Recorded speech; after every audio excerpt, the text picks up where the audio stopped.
Hello, this video tutorial is going to cover the automated email service that we have for requesting quotes or placing orders.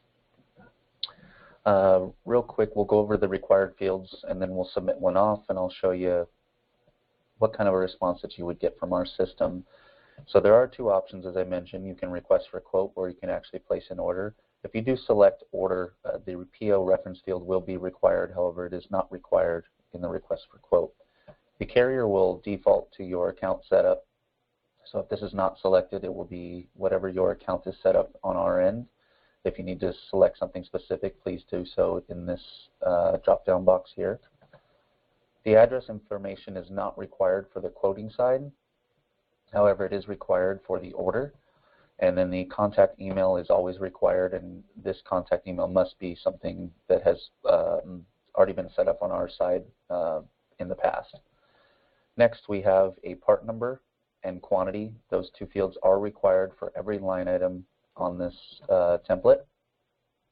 The target price is available in case you're in a competitive situation where you need to request special pricing from us. So if you have a target price that you're looking for us to get down to, please place this there and it will alert us. On the import side, to let us know that some target pricing needs to be reviewed.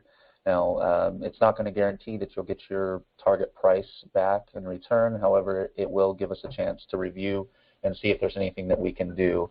And of course, we'll work with you further over the phone or email to see where we go from there. Now, if you are unsure if the part number is in our system, we do suggest that you provide an item description. It will help us resolve the part number on the other end. And additionally to resolving correct part numbers according to how they're set up in our system, we do have another email service called askbrfa.com. And what you can do is you can send an email off with the part numbers in the subject. And here's an example of one that I sent off just a bit ago. The first part number was all typed out with no spaces, and you can see it returned a suggested part number, direct match, with a space between the 310 space 24 VDC, provided my price, provided the quantity available, the average lead time, had that not been available. And then the next one it resolved was the AC393 here. So again, my price, the quantity available, and then the factory and average lead time based on what's in our system. Now the third part number, you can see that I left off the last section just so that I can give you the example of what our system will do. This will provide as many suggestions as possible to give you the tools that you need to resolve the final part number. In this case, there was only two parts in our system set up beyond this 101Q dash. So of course the part number that I would be looking for was this SG588DX. And this is what I've listed out on the Excel template. So if you're on Excel 2007 and possibly even Excel 2003, but certainly 2007 and anything newer, you can actually send this email right from Excel. Again, this is Office 2007, so if you have a local email application such as Outlook, you can go straight to this point and send it off. The subject does require to be quote or order depending on what you are requesting. And then there are multiple emails that you can send this to. You can send it to quotes@brfa.com or rfq@brfa.com, orders@brfa.com, or even the general askbf@brfa.com. So for this example, we'll just use the rfq@brfa.com, and we'll submit that off. Now, we'll point out a couple other options here.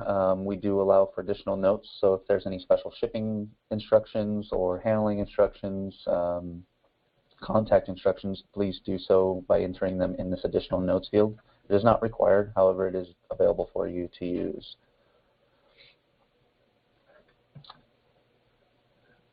And this is an example of what would happen on the return side. So we've submitted that order, and here's the email that I got in return within about a minute or so Sometimes it could take a little bit longer, but it's definitely less than 5 minutes before you get your response.